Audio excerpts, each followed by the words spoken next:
Begini guys, steering. Itong kasama ko dito sa Sabah, Malaysia.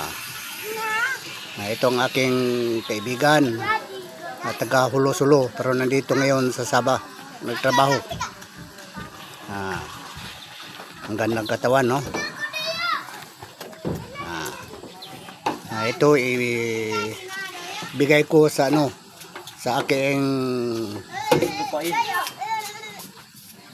sa aking prinsesa, si Ate Merns. Para kay Ate Merns ito. Kasama niya ako sa kanyang pagbablog. Ngayon kawan ko tausog. Tausog ini. Okay. Malingkat usog ini, malingkat usog. Kakitaan siya ini sa laro dunya. Katando niya sa lahat ng lugar sa mundo, makilala siya. Kilala. Maging maging trending siya. Okay? Okay.